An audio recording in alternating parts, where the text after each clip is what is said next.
Welcome to Monk's Temple. Tonight, settle in. Let the weight of the world slip from your shoulders, not with force, but like a heavy coat you finally allow yourself to remove. Close your eyes if you wish, or soften your gaze. We are not here to add more to your mind, but to subtract the unnecessary. To explore a different way of being with the world. A way where your kindness doesn't become a wound, where your compassion doesn't drain your spirit, where your deep feeling doesn't leave you perpetually fragile. If you've ever felt used up by your own goodness, this is a homecoming.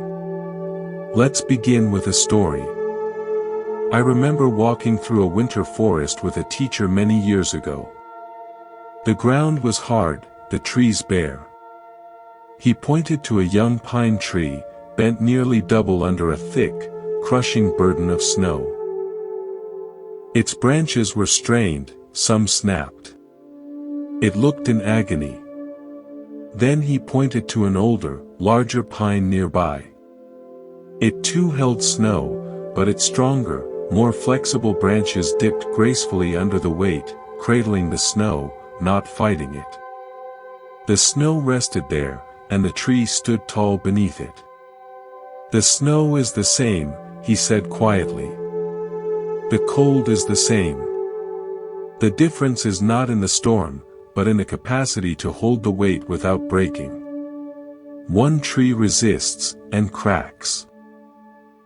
The other accepts, and yields, and remains rooted. Your heart is like this. The world will bring its snows, its demands, its disappointments, its chaos. You cannot stop the snow. But you can learn the wisdom of the older tree. You can develop branches that are strong yet flexible, that hold life's weight without believing you must be crushed by it. This is not about becoming hard like stone, but resilient like seasoned wood. This is the subtle wisdom we explore here. If this gentle perspective, this way of seeing strength as flexibility rather than rigidity, resonates with you, I invite you to subscribe to Monk's Temple. By subscribing, you simply plant a flag in this quiet ground, a reminder to return here when the world's noise becomes too loud, when your own branches feel close to snapping. It is a small act of kindness to your future self. Thank you for your presence. Now, let's explore our first core concept, one that Buddhism illuminates with piercing clarity, the architecture of our own suffering. We often believe suffering is an external event, a thing that happens to us. A betrayal, a rejection, a failure. We point to the moment and say, "There.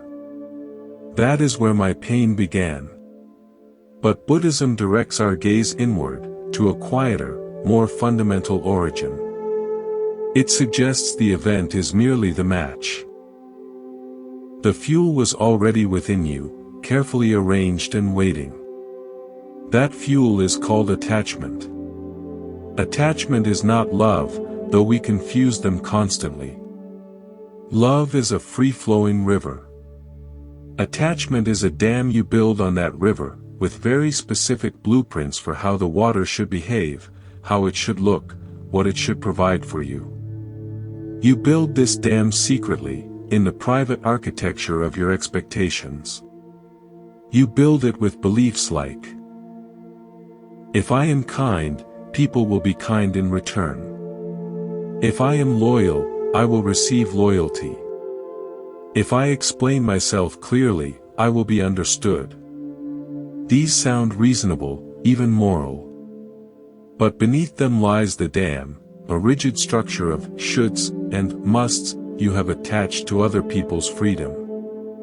When people, being free, unpredictable, and often unconscious, inevitably flow in their own natural direction, they collide with your dam.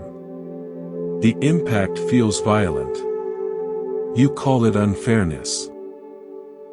You call it betrayal. You feel the structure of your expectations crack, and you bleed disappointment, anger, and hurt. But the crucial insight Buddhism offers is this: you are not bleeding because of the river's natural flow. You are bleeding because you invested your peace in the dam's integrity. The suffering was not in the water's movement, but in your insistence that it move only according to your design.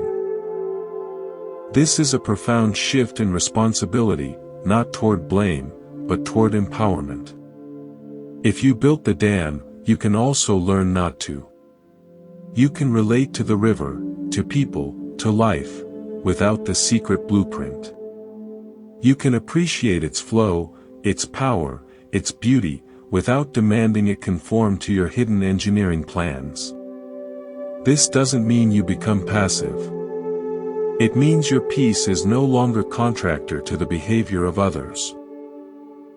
When a single text message can flood your emotional landscape, when a person's tone of voice can dictate your inner weather for hours, it is a sign. It is a sign that you have given them the keys to the dam's control room. Detachment, in the Buddhist sense, is the quiet, courageous act of changing the locks. It is deciding that your inner stability will be a quality of your own heart, not a prize others can grant or shatter. Let me share another story, a quieter one. There was a musician who played a delicate stringed instrument. He was a perfectionist. Every note had to be flawless, every performance a masterpiece that would bring awe and admiration. He would practice for hours, his body tense, his mind a critic's chamber. When he performed, a single mistake, even one only he noticed, would unravel him. Afterward, he'd be despondent, replaying the error, blind to the beauty he had created. His joy in music was gone, suffocated by his attachment to a perfect outcome. One day, his old teacher, now nearly blind, came to listen. Afterward, the musician braced for criticism. The teacher simply said, "I heard the breeze through the pine trees. I heard a distant stream. I heard a heart, sometimes sure, sometimes trembling. It was human. It was alive. Why do you play only for the notes that are perfect, and mourn the ones that are human?" The music is not in the perfection of a single string. The music is in the space between all the sounds, the perfect and the flawed, held together by your intention to offer something beautiful. The musician broke down, not in sadness, but in release. He had been attached to an ideal, the flawless performance, and in doing so, had missed the actual music, the actual living experience. His suffering wasn't caused by a wrong note. It was caused by his attachment to a note being right. When he let that go, the music didn't disappear, it finally had room to breathe. And so did he. This is the subtle shift. Buddhism doesn't ask you to stop caring about your work, your relationships, your art. It asks you to examine what you are attaching your sense of worth and peace to within them. Are you attached to the flawless outcome, the specific reaction, the guaranteed result? If so, you are building a dam on a living river. You are setting conditions for your own happiness that are forever outside your full control. The alternative is to engage fully, practice diligently, love openly, work earnestly, but to anchor your peace in the integrity of your own effort, in the sincerity of your intention, in the present moment experience itself. The river will flow. Sometimes it will nourish you, sometimes it will challenge you. But you are no longer the brittle dam, constantly at risk of fracture. You become the bank, steady and present, witnessing the flow without claiming ownership of its direction. We will continue to explore these banks, these places of steady witnessing, in the next part. For now, simply rest with this question, not as a critique, but as a gentle curiosity: where in your life right now might you be building a dam, a secret blueprint of how things should be, and then suffering when life, being life, has its own plans. I'll meet you in part 2 to explore the guardians of your inner temple. Settle into this space once more. Let your breathing find its own slow, natural rhythm. There's no need to rush. We are going deeper now, into a place many sensitive souls misunderstand, the relationship between compassion and self-protection. It's a delicate dance, and often we believe that to be truly good, we must dance until we collapse. But what if true compassion requires not exhaustion, but discernment? Let's begin with a story. Years ago, I visited a small, ancient well in the countryside. It was known for its sweet, cool water. A caretaker lived there, an old woman with calm eyes. I watched as a steady line of villagers came with jugs. She would help each one lower their bucket, draw the water, and pour it for them. She did this with a quiet smile, never seeming to tire. Later, as the sun set and the last person left, I saw her do something curious. She walked to the well, not with a bucket, but with a clean, white cloth. She lowered it on a string, not to draw water, but to gently swab the inside of the stone rim. She was cleaning it. "Why do you do that?" I asked. "The water is clean." She looked at me. "The water is clean because the well is cared for. Everyone takes from it. If no one tends to the source itself, the stone grows slime, the water tastes of neglect. Giving water is my service. Cleaning the well is my responsibility. One cannot exist without the other. I've never forgotten that. We are often so busy drawing water for others, our time, our energy, our empathy, that we forget we are also the well. If we never tend to our own stone, if we let the boundaries of our spirit grow slippery with overuse, what we give will eventually carry the taste of our own depletion.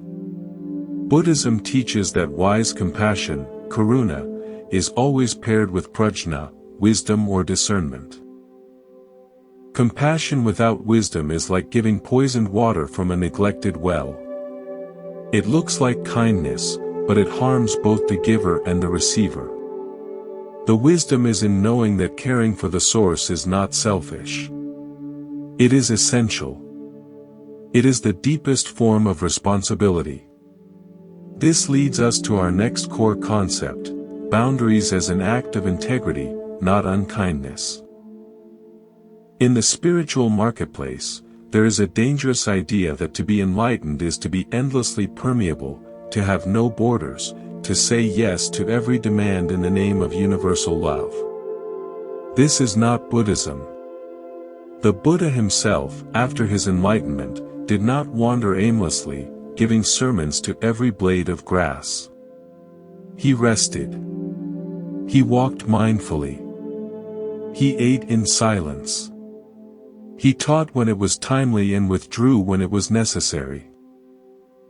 He embodied the middle way, which is the path of balance, the avoidance of extremes. The extreme of selfish isolation is one ditch by the roadside. The extreme of self-annihilating generosity is the other ditch. The middle way is the path between them. A boundary is not a wall topped with broken glass. It is the simple, clear recognition of where you end and another begins. It is the gatekeeper at the door of your energy. Imagine your inner peace as a sacred, quiet room, a temple. Compassion is the open door.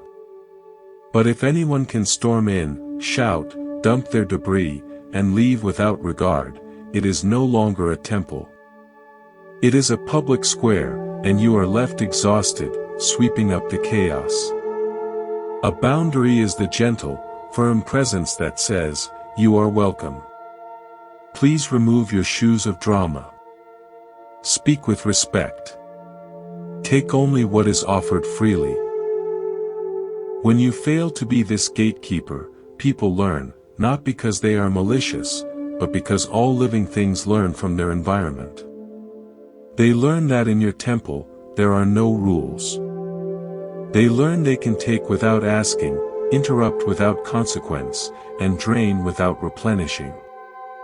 Your lack of a boundary becomes, in their perception, an invitation for limitlessness. Buddhism teaches sila, or ethical conduct, which begins with how you treat yourself. To consistently allow your energy to be exploited, your time to be disrespected, your peace to be interrupted, this is a violation of sila toward yourself. You are not practicing compassion, you are practicing attachment to an image, the image of being the endless giver, the one who never says no, the martyr. This attachment is subtle. It whispers, if I set a limit, I will be seen as harsh, unspiritual, unkind. In reality, the opposite is true. Without boundaries, your kindness loses its integrity. It becomes inconsistent, laced with hidden resentment, and eventually turns bitter. You continue to give, but now there is a shadow following the gift, and people sense it. They feel the imbalance. They may even lose respect, not because you are weak, but because you never required them to be accountable. Respect grows in the garden of clear limits. Where anything goes, restraint has no roots. Let me share an original story. There was a gifted painter who loved to give her paintings to friends. She did it joyfully at first. But over time, people began to expect it. They would point to a piece in her studio and say, "Oh, I'd love that one," at a party. They'd ask for custom pieces for birthdays, casually mentioning how much it would mean. She found herself painting not from inspiration, but from obligation, staying up late, straining her eyes. The joy was gone. She felt used, but guilty for feeling that way. I should be generous, she thought. One day, she visited a master potter. His studio was orderly, peaceful. People admired his work, but no one demanded it. She asked his secret. He said, "I learned that my art is a conversation between my spirit and the clay. When I give a piece, it is to continue the conversation with someone who truly listens. I do not leave my studio door wide open for anyone to dictate the conversation. I open it when the time is right, for the right exchange. To do otherwise is to dishonor the spirit of the art, and to devalue the conversation for those who truly wish to have it." The painter understood. She began to paint in private again. She completed pieces and offered them only when it felt true, not from pressured obligation. Some people drifted away, confused. But others leaned in closer, their appreciation genuine. Her art regained its life, and so did she. She learned that protecting her creative spirit wasn't selfish. It was the only way to ensure she had something authentic to give. This is the heart of it. Protecting your energy, your time, your focus, these are not selfish acts. They are the prerequisites for sustainable compassion. You cannot pour wisdom from an empty cup. Even the Buddha had to sit under the Bodhi tree. He had to withdraw from the world to find the truth he would later share with it. His retreat was not an abandonment of others, it was the necessary preparation for helping them. Your need for rest, for silence, for saying no, is not a spiritual failure. It is part of the spiritual path. It is the cleaning of the well. When you begin to protect what matters, your peace, your creative spirit, your emotional reserves, a beautiful thing happens. Your compassion becomes pure. You give because you choose to, from a place of abundance, not because you are guilt or fear rejection. Your help becomes intentional, not automatic. Your presence becomes a gift, not a given. This is where you move from being exploited to being engaged. People may test the new boundaries at first, but with quiet consistency, they will adjust. Some will step back. That is not a loss. That is valuable information. Buddhism teaches us to accept reality, not to be attached to outcomes. If someone's presence in your life was contingent on their unlimited access to your resources, their departure is not a punishment. It is the restoration of your temple's sanctity. So, for now, hold this simple reflection: where in your life is your, needing care? Where might a gentle, clean boundary, not a wall, but a mindful limit, allow you to give more authentically, from a place that remains sweet and clear? Find your ease again. Let the thoughts of the day be like clouds passing, noticed, but not chased. We now turn to a powerful, often hidden current that shapes so much of our suffering: the silent hunger for approval. We often tell ourselves we care too much about people. But if we look with gentle honesty, we might see we care too much about their perception. We have confused being liked with being worthy. Let's begin with a story. I once knew a gardener who cultivated the most exquisite roses. His pride wasn't in their scent or color, but in the blue ribbons they won at the county fair. Year after year, he would present his perfect blooms, his heart pounding as the judges passed. A blue ribbon meant a year of validation, a red ribbon felt like a personal failure. One year, a terrible storm hit just before the fair. Hail shredded his petals. His entries were ruined. Devastated, he didn't go. For weeks, he moped, feeling his work was meaningless. His wife, quietly, placed one of the storm-damaged roses in a simple vase on the kitchen table. Its petals were torn, its stem bent. But in the morning light, with a bead of water on its wounded bloom, it was breathtakingly beautiful. She said nothing. He stared at it for a long time. He realized he had never once stopped to simply see a rose, only to evaluate it for a judge. His entire joy had been outsourced to a piece of blue silk. His attachment was not to gardening, but to the verdict. Buddhism would call this attachment to view, in this case, the view of himself as a blue ribbon gardener. When that view was challenged, his whole world shook. This hunger for the blue ribbon, for approval, praise, confirmation, is a subtle chain. We build an identity: I am the reliable one, the wise one, the kind one, the strong one. This identity is a statue we carve. Then we spend our lives holding it up to others, begging silently, "Do you like it? Do you approve?"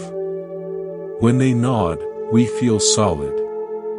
When they look away or frown, we feel the statue crack. Our emotional stability rises and falls on the shifting winds of other people's opinions, which are based on their own moods, biases, and needs. This is not freedom. This is bondage. The Buddha taught that this craving for approval, for a favorable view from others, is a primary source of dukkha, suffering or unsatisfactoriness. The need for approval is often disguised as virtue. We stay silent to keep peace, not because silence is wise, but because we fear conflict. We say yes to draining requests, not out of generosity, but out of fear of being seen as selfish. We twist ourselves into agreeable shapes, becoming mirrors for others, hoping they'll like their reflection and, by extension, like us. This is exhausting. Your mind becomes a surveillance room, constantly monitoring facial expressions, tones of voice, and levels of warmth, adjusting your behavior in real time to maintain the signal of acceptance. Even in solitude, you are not free. You are rehearsing for the next performance. Buddhism offers a radical alternative, dignity through self-reliance of the mind. This is the practice of approving your own conduct based on your own understanding of right action, kindness, and integrity. It is shifting the question from, "Do they like me?" to, "Is this action aligned with my values?" One question keeps you a prisoner in someone else's courtroom. The other makes you the compassionate judge of your own life. This is the essence of the teaching on anatta, or non-self. It doesn't mean you have no personality, but that the solid statue you're protecting is an illusion. It's a temporary collection of habits and conditions. When you see this, you can stop clutching it so desperately. You don't need others to validate an illusion. Your worth becomes intrinsic, rooted in the quality of your awareness and intention in this present moment. Let me share another story. A young monk was tasked with managing the temple library. He was meticulous, ordering every scroll by date and author. An elderly, respected scholar visited and, looking for a specific text, began pulling scrolls out, leaving them on tables in what looked like chaos. The young monk grew inwardly frantic. The system was being ruined. His competence was being undermined. He was attached to the perfect order and the approval he got from maintaining it. He almost spoke up in protest. But he paused. He watched the scholar.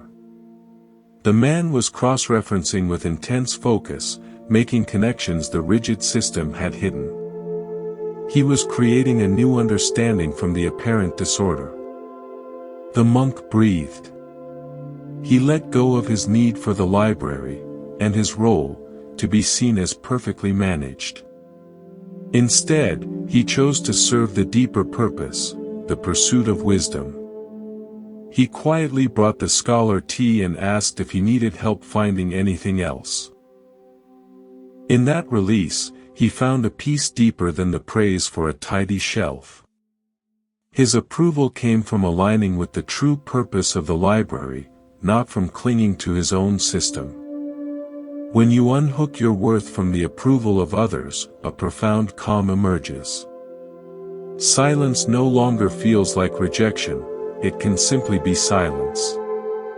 Disagreement is not a threat to your identity, it's a different perspective. You can speak your truth kindly, even if it disappoints. You can walk away from situations that compromise your integrity, even if it confuses people. You stop living defensively. This does not make you cold or uncaring. It allows you to care authentically. Your kindness becomes a genuine offering, not a currency to buy favor. Your love becomes real, not a performance to secure attachment. People who are used to your approval seeking may be unsettled. They may even pull away. Buddhism teaches acceptance here. A relationship that only exists because you are financing it with your constant compliance is not a true connection. Its ending is not a loss, but a clarification. It makes space for relationships based on mutual respect, not on leveraged need. So tonight, consider this: where in your life are you secretly holding up a statue, waiting for a blue ribbon? Where might you gently set it down and instead, simply tend to the garden of your own conscience, letting the beauty of your actions be their own quiet reward? Let your awareness settle softly, like a leaf coming to rest on still water. No need to stir the surface. We now explore a profound, counterintuitive truth, that our greatest strength often lies not in what we say, but in what we consciously choose not to say. We are conditioned to believe that to be misunderstood is a crisis we must urgently correct. But what if the constant need to explain ourselves is the very thing that keeps us trapped? Let's begin with a story. There was a master mapmaker, renowned for the accuracy and beauty of his charts. A young, arrogant nobleman once approached him, pointing to a newly drawn coastline. "You've drawn this inlet all wrong," the nobleman declared loudly. "I've sailed there.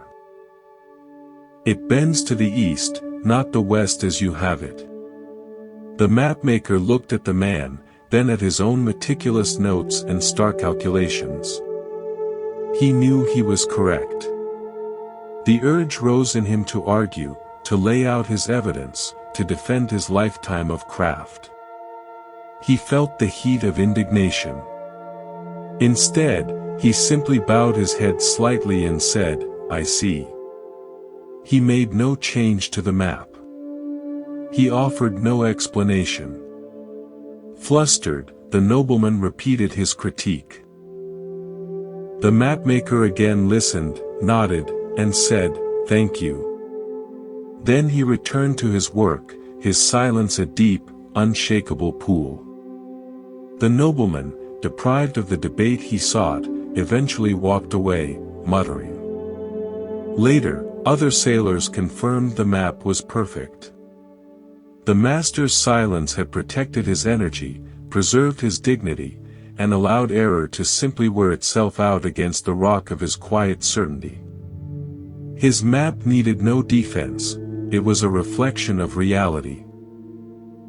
This is the power we explore now, silence as a sanctuary, not a surrender. In Buddhism, right speech is a paramount virtue. But the wisdom of right speech includes the profound knowledge of when speech is not right, when it is merely a compulsive, anxious reaction. We often explain not to illuminate, but to alleviate our own discomfort. We fear being misjudged, so we pour forth words to sculpt others' perceptions. We feel tension, so we chatter to fill the void. Beneath this lies attachment. Attachment to being seen a certain way, to controlling the narrative of our own identity. Each unnecessary explanation is a brick in a wall we build around our authentic selves, a wall meant to manage impressions but which ultimately imprisons us. Think of your mind as a clear mountain lake. Every compulsive explanation is a pebble you toss into it. At first, the ripples seem small. But if you are constantly tossing pebbles, justifying, clarifying, defending, the surface becomes a chaotic mess of intersecting waves. You can no longer see the true depth, the stillness beneath. Your own reflection is shattered. The world only sees the frantic ripples and judges you as unsettled. Conscious silence is the practice of letting the pebbles rest in your hand. It is allowing the water to become still again, so the truth of your depth can be seen without you having to point to it. Buddhism teaches that truth does not fear stillness. What is real does not require constant promotion. When your actions are aligned with integrity, they have their own silent language. A tree does not explain its roots. A mountain does not justify its height. They simply are. Your character, when lived consistently, speaks in a voice far more resonant than any string of defensive words. When you feel that frantic urge to explain, to correct a perception, Buddhism invites you to insert a sacred pause. In that pause, ask, am I speaking to convey truth, or am I speaking to beg for a specific opinion? Am I offering clarity, or am I negotiating for my own emotional relief? Let me share another story. A woman had a colleague who would consistently take credit for her ideas in meetings. Every time it happened, she would feel a surge of anger and then spend hours crafting the perfect email to set the record straight, detailing her contribution, CC&G supervisors. The emails were logical, justified. And they made her look defensive, petty, and obsessed with credit. The colleague would offer a slippery apology and the cycle would continue. Exhausted, she tried a different way. The next time it happened, she said nothing in the meeting. She did not send an email. She simply began to document her ideas in a shared log before meetings. When the colleague tried to claim the idea, the woman would calmly say, "I'm glad you like that concept. I've outlined its initial phases in the project log." She offered no emotional explanation, no history of past thefts. She just pointed to the transparent record. The silence around her past grievances and her present calm action were more powerful than any argument. The colleague, deprived of the emotional drama and the ability to twist her words, eventually stopped. The dynamic changed not through confrontation, but through her withdrawal from the explanatory battlefield. This is the strength of noble silence. It is not passive. It is a strategic, compassionate disengagement from games you cannot win because they are designed to drain you. It is realizing that not every misperception is a fire you must put out. Some are just wisps of smoke that will dissipate on their own if you stop fanning them. When you stop over-explaining, you communicate that your inner world is not public domain. Your words become valuable because they are not spent frivolously. People begin to listen more closely when you do speak, because they sense the weight behind your choice to break the silence. This practice also conserves an immense amount of life force. Mental energy spent rehearsing explanations, crafting rebuttals, and managing impressions is energy stolen from creation, from joy, from presence. When you reclaim that energy, your mind becomes quieter. Your intuition grows sharper. You start to see the patterns. Who genuinely seeks understanding and who merely seeks to pull you into a drama of defense. You stop trying to control every narrative and allow things to be as they are, trusting that the truth of your character will, in time, become its own evidence.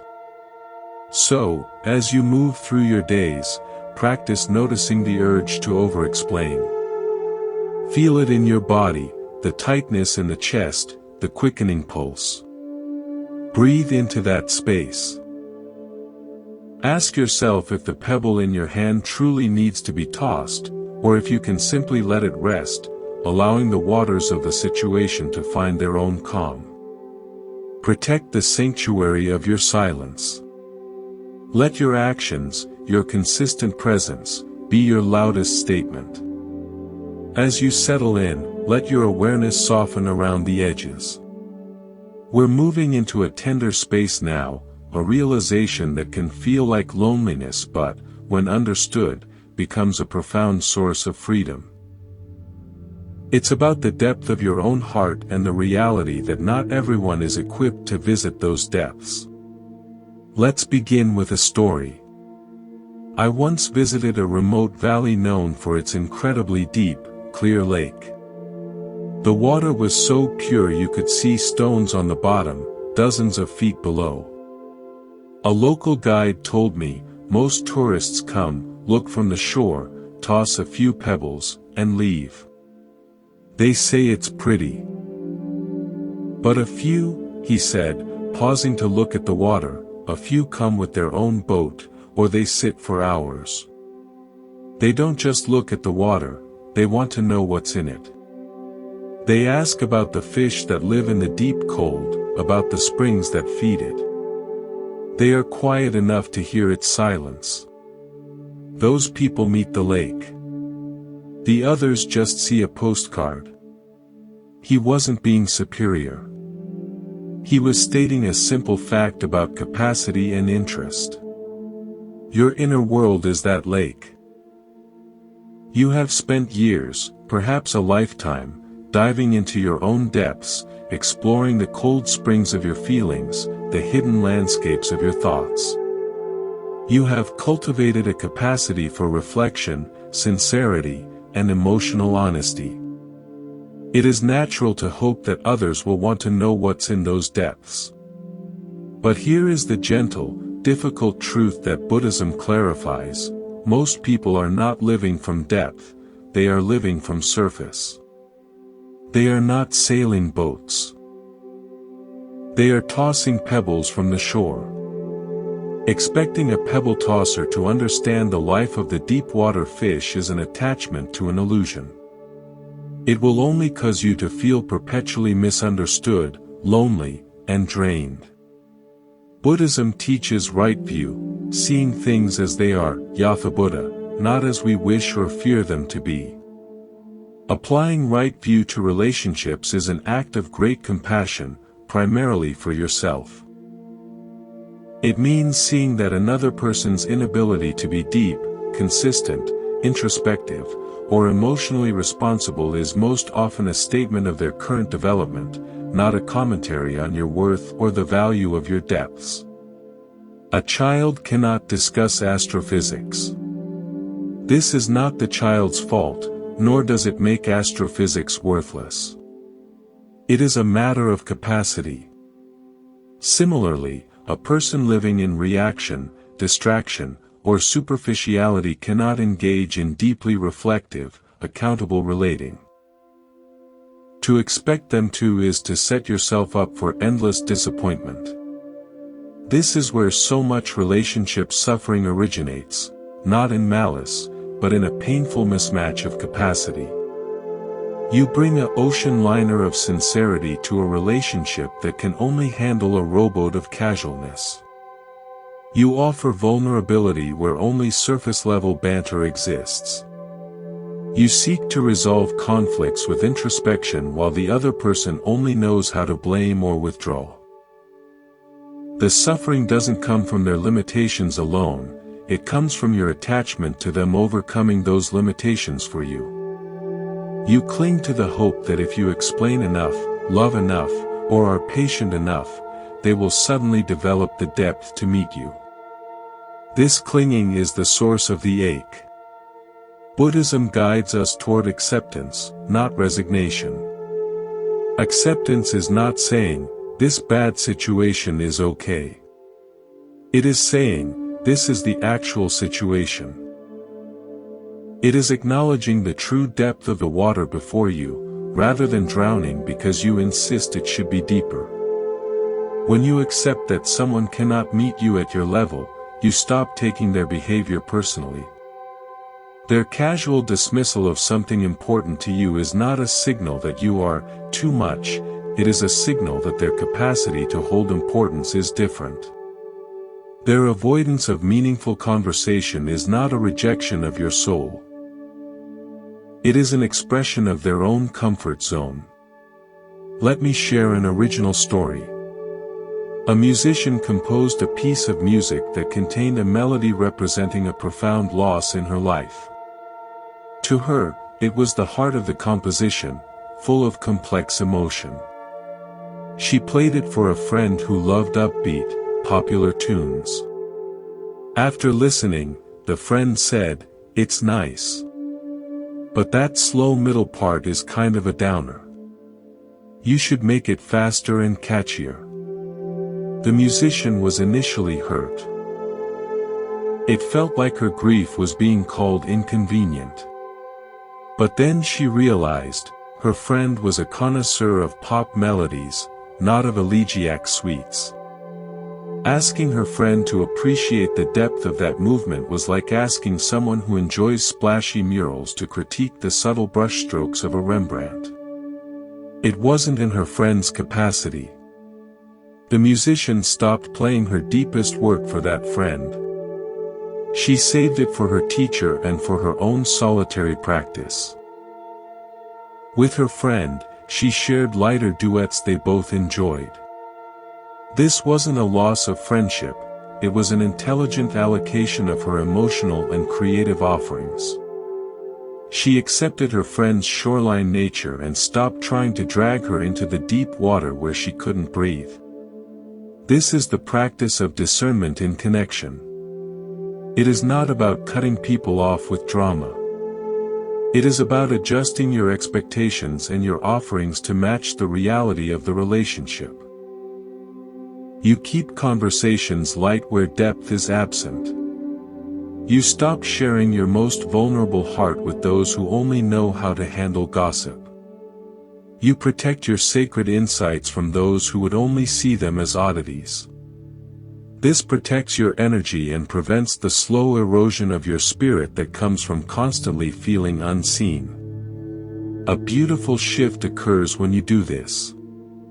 You stop feeling lonely in the wrong places. You begin to cherish the rare connections where depth is reciprocated. You also start to value your own solitude, because in solitude, your depth is fully honored, never dismissed.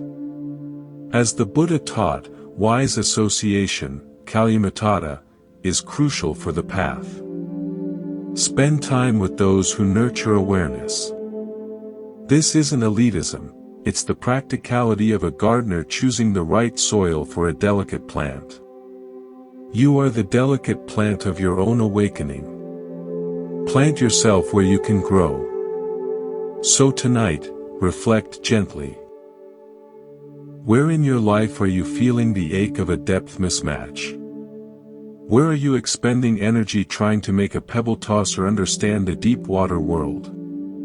Can you, with kindness, accept them as a shoreline friend, and save your deep-sea explorations for those with the right vessel, or for the nourishing silence of your own profound company? Let your posture be easy, your breath untroubled. We arrive now at a crossroads of understanding, where a single word, detachment, is often misunderstood. It can sound like indifference, like turning away from life's vivid tapestry. But what if true detachment is what allows you to see the tapestry clearly, to feel its threads more deeply, without becoming tangled and lost in them? Let's begin with a story. There was a master glassblower renowned for crafting pieces of breathtaking beauty. His most prized works were immense, intricate vases, spun from glowing, molten silica. An apprentice watched him one day, marveling at how he could handle such terrifying heat. The master's hands moved swiftly, turning the pipe, shaping the liquid fire with wooden tools.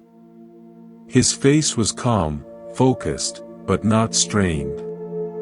"Aren't you afraid of being burned?" the apprentice asked. The master didn't pause. "The fire is not my enemy," he said. "If I cling to the pipe in fear, my grip becomes rigid.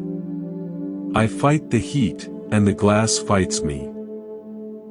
If I ignore the heat, I am a fool and will be destroyed.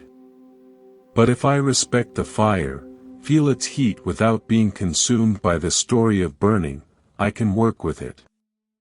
My hands are close to the flame, but my mind is not on fire." That is the space where art is born. He was describing detachment. He was fully engaged with the dangerous, beautiful process, but his sense of self wasn't fused with it. He felt the heat without becoming the panic.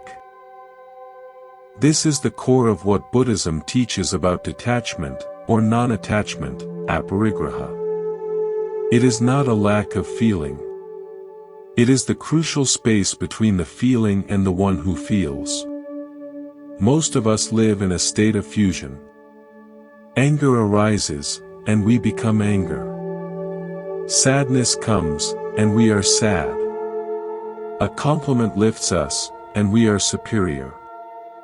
An insult cuts us, and we are worthless. Our identity and our emotional weather report are the same thing. This is a precarious way to live, because external conditions are in constant, inevitable change, anicca. When your inner peace is chained to those conditions, you are sentenced to a life of turbulence. Detachment is the practice of creating that space the glassblower knew. It is the mindful pause where you observe, ah, anger is here. Or, this is sadness. Or, there is a thought about what they said. You feel the emotion fully, you don't suppress it. But you don't immediately believe its story, put on its costume, and act out its play. You allow the emotional weather to pass through the spacious sky of your awareness. The sky feels the storm, contains the storm, but is not fundamentally altered by it. The sky is not the storm. Buddhism positions this as the very foundation of emotional mastery and freedom, the Vimutti. Without this space, you are a puppet. Your strings are pulled by every passing person's mood, every unexpected event, every memory that surfaces. With this space, you regain agency. You can choose your response. You can say, this anger is present. What is the wisest action, instead of being hurled into a rage? You can feel the piercing thorn of grief without concluding your life is now over. You can enjoy pleasure without desperately clinging to it as it fades. Let me share another story. A woman loved to hike in the mountains. One autumn, she reached her favorite peak only to find the view completely shrouded in a thick, cold fog. She couldn't see 10 feet in front of her. Her first reaction was bitter disappointment. She had hiked for this view. She felt cheated, angry at the weather, at herself for picking the wrong day. She sat down, sulking in the damp gray. But after a while, having nowhere else to go, she simply began to listen. In the silence of the fog, she heard things she never had before, the precise drip of water from a pine needle, the rustle of a hidden bird, the whisper of her own breath. She felt the cool moisture on her skin. The world had become intimate, close, and mysterious. The grand view she was attached to had vanished, but in its absence, an entirely new, profound experience emerged, one she would have missed if she'd remained fused to her expectation. Her detachment from the desired outcome allowed her to be fully present for the actual gift. This is the alchemy of detachment. It is not cold. It is the warmth of presence that isn't conditional on things being exactly as you want them. In relationships, this is transformative. When someone tries to provoke you with anger, and you remain in your calm center, you don't feed the conflict. You might see their pain beneath the provocation. When someone withdraws affection to manipulate you, and you don't chase, you break the cycle. You can love someone without needing them to behave a certain way for you to be okay. Your love becomes a free gift, not a contract with hidden clauses. This is incredibly powerful. People may mistake your calm for coldness, but that is their interpretation, born from a world that confuses drama with care. Detachment also makes true compassion sustainable. Without it, compassion becomes enmeshment, you drown with the person you're trying to help. With detachment, your heart can be open to their suffering, but your mind remains clear enough to see how to help effectively, or to see that stepping back is sometimes the most helpful thing. You can say, I care for you, but I cannot carry this for you, without guilt. This is the balance of the Bodhisattva, who moves in the world of suffering with a heart of compassion and a mind of wisdom, untouched by the burning house because she knows she is the firefighter, not the flame. So, practice this. In moments of strong emotion, see if you can find the pause. Between the insult and the retort, between the anxiety and the spiral, between the desire and the grasp, there is a sliver of space. That space is the doorway to freedom. Breathe into it. Observe what is happening without signing your name on it. You are not your anger. You are not your fear. You are not your wanting. You are the aware space in which all these temporary states arise and pass away. Cultivate that space. It is not emptiness, it is the ground of your peace. Let your attention rest inward now, like a traveler returning home at dusk. We approach a deeply practical, yet profoundly spiritual, teaching. It is about your most precious resource, not time, but the energy that animates your time. We often believe peace comes from managing the world. But what if peace comes from managing where you place your life force within that world? Let's begin with a story. In a monastery garden, there was an ancient, intricate sundial. It was a beautiful piece, but overgrown with a fast-climbing ivy. A new novice was given the task of cleaning it. He worked for hours, meticulously pulling the vines from the stone face and bronze gnomon. The next day, he returned to find the ivy had grown back, already covering half his work. Frustrated, he pulled it again. Day after day, this happened. He grew exhausted and resentful. He was putting all his energy into fighting the ivy on the sundial itself. An older monk watched this for a week. Finally, he walked over, not to the sundial, but to the garden wall 10 feet away. There, hidden behind a rose bush, was the thick, main root of the ivy. He took a small spade and carefully severed it. He then said to the novice, "You were watering the vine with your attention. Where you place your effort, you give life. You kept giving life to the struggle on the surface. I simply stopped giving life to the source of the struggle." The novice understood. His peace wasn't found in winning the daily battle on the sundial, it was found in withdrawing his energy from the battle altogether and addressing the root. This story illustrates our final core concept, peace through withdrawal of energy. We often think of withdrawal as running away. In the Buddhist sense, it is a strategic, wise retreat, not from life, but from the unconscious leakage of your vitality. Your attention is not passive. It is creative. What you consistently give your attention to, you feed. You give it psychic energy, emotional weight, and mental space. It grows in importance in your inner world, regardless of its true importance in the outer world. A worry you ruminate on grows larger. A resentment you rehearse grows stronger. A person you obsess over gains more power in your mind. You are, quite literally, watering the ivy with your life force. Buddhism teaches mindfulness, sati, not just as awareness, but as guardianship. You are to guard the senses, guard the mind. Why? Because your mental energy is the fuel for your entire experience. Scattering it on every passing thought, every past grievance, every future anxiety, is like taking the fuel for your lantern and throwing it on the ground. It creates a chaotic, brief fire that leaves you in the dark.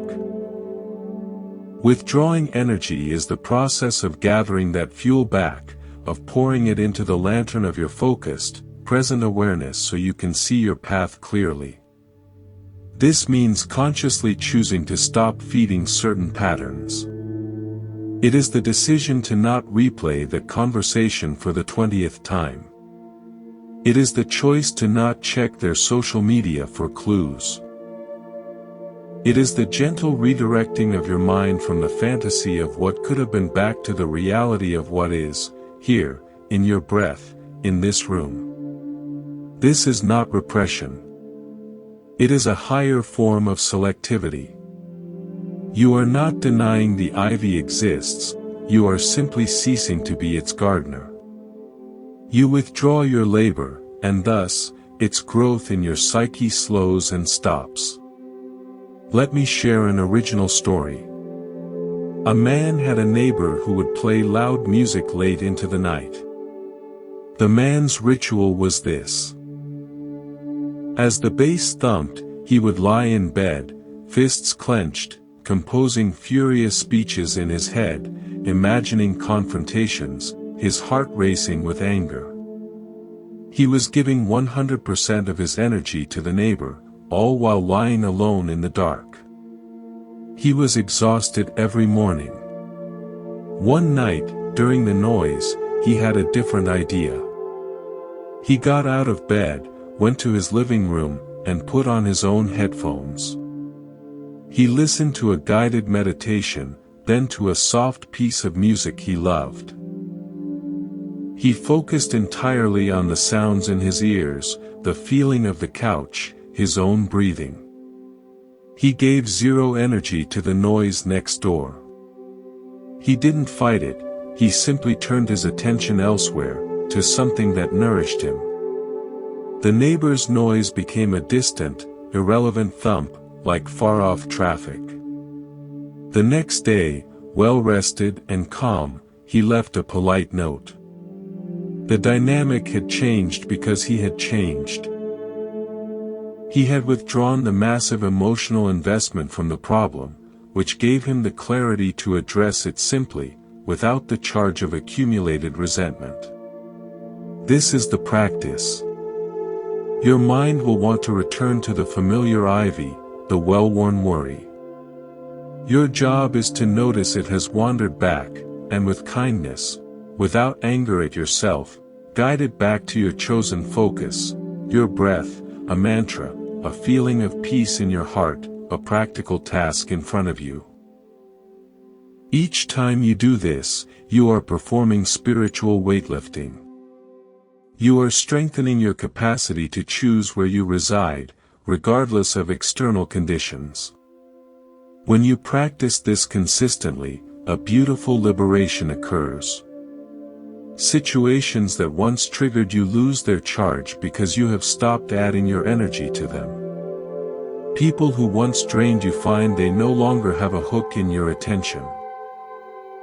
You realize that much of the weight you've been carrying was not placed on you by the world, but was created and sustained by your own repetitive thinking.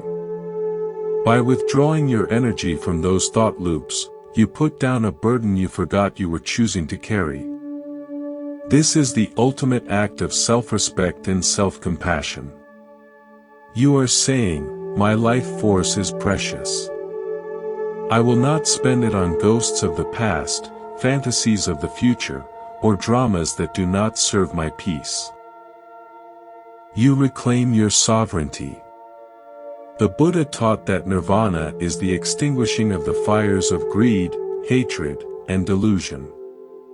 Withdrawing your attention from the things that feed those fires is how you start to put them out, one mindful choice at a time. So, as you move forward, practice being the guardian of your attention. When you find yourself watering a weed of worry, resentment, or obsession, pause. Acknowledge the weed, then consciously redirect the water of your awareness to the flower of your present moment experience. Withdraw your energy from the draining, and invest it in the sustaining. Your peace is not out there to be found, it is in here, to be uncovered by ceasing to scatter your light. We will conclude our journey together in Part 8, integrating all these threads into a simple, sustainable practice of living with a heart that is both soft and strong, engaged yet free. Welcome to this final moment together. Let there be no urgency, only a deepening sense of ease. We have journeyed through landscapes of attachment and release, through the architecture of our own suffering and the blueprints for our peace. Now, we arrive at integration, not as a grand finale, but as a quiet beginning. This is about how you carry these understandings into the soft, ordinary fabric of your days. Let's begin with one last story. There is a tale of an old ferryman who spent his entire life crossing a wide, turbulent river. He knew every current, every hidden rock. Passengers would board in a state of agitation, rushing, worrying, fretting over the far shore. The ferryman would simply nod, push off, and begin to row with a steady, rhythmic grace. He never rushed. He never fought the current directly, he used it, adjusting his angle, always moving forward. When anxious passengers asked, "Will we make it? Are we late?" he would only smile and say, "The river flows. The boat moves. We are already crossing." By the time they reached the other side, something in his calm presence had often settled them. They disembarked not just across the water, but into a slightly different state of mind. He was not attached to their anxiety, nor to their urgency. He was not attached to a perfectly smooth crossing. He was simply doing his job with full attention, at peace with the nature of the river.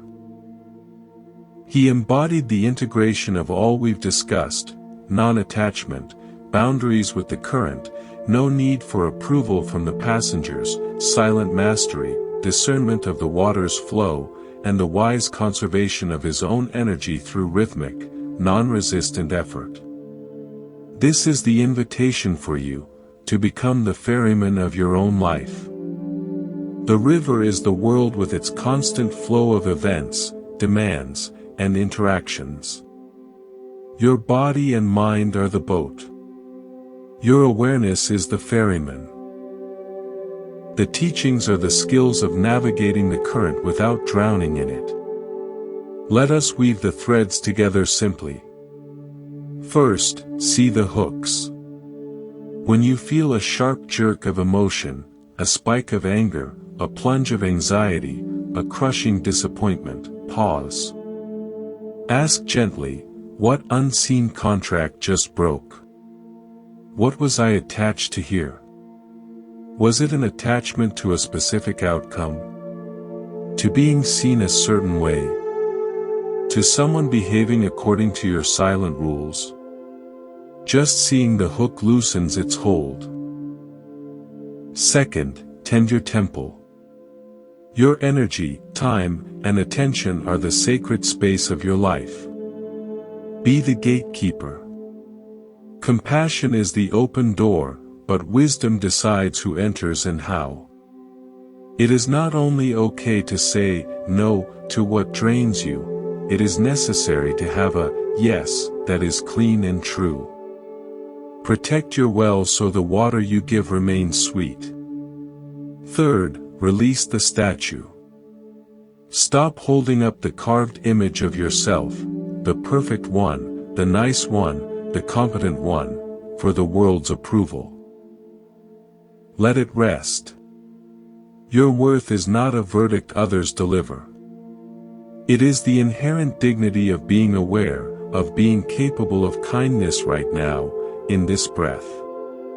Act from that dignity, not from the hunger for a blue ribbon. Fourth, cherish the space between. In the gap between stimulus and response lies your freedom. Before you explain, defend, or react, inhabit that space.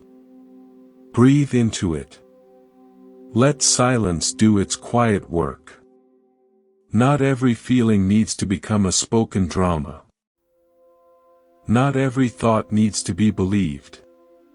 You are the sky, not the weather passing through.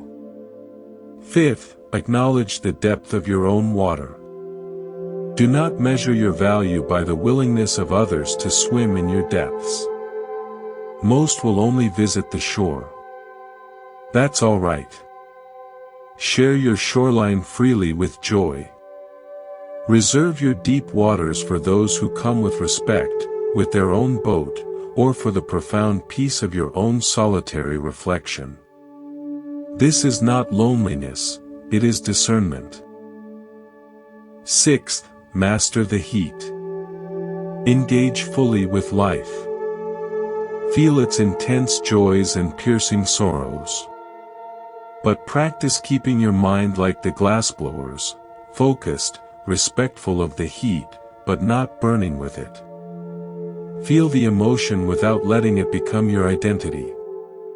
This balanced engagement is true vitality. 7th, withdraw to return. Your attention is your life force. When you find it scattered on old grievances or future fears, gently call it back. Withdraw it from the draining patterns and reinvest it in the present sensation, the feel of the air, the sound of silence, the intention of your next small, kind action. This is how you stop watering the ivy and start nurturing the flower. There is no perfection in this. You will forget. You will grasp.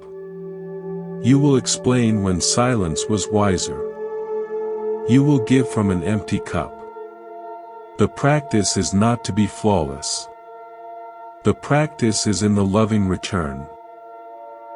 Each time you notice you've handed over your piece, you have a new opportunity to take it back.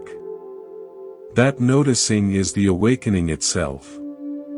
Buddhism, at its heart, is not a philosophy to believe in, but a path of mindful seeing to be walked.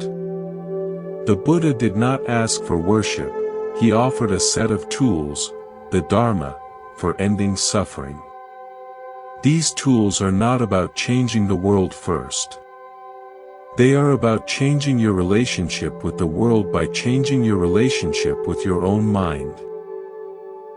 So as we part ways in this shared listening, carry this simple, single intention: today, I will guard one moment of my own peace. Just one. When the urge to over-explain rises, pause.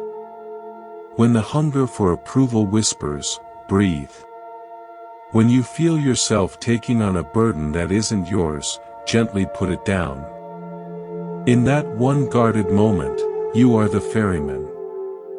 You are the aware sky. You are the deep, still lake. You are home. Thank you for allowing this time together at Monk's Temple. This is not an ending, but a continuation. Your own mindfulness is the temple that travels with you, always open, always quiet, always here. May you walk through your days with a heart that is both soft and unshakable. May you care deeply, from a foundation that cannot be exploited. May you be peaceful. May you be free. Good night. This concludes the full script.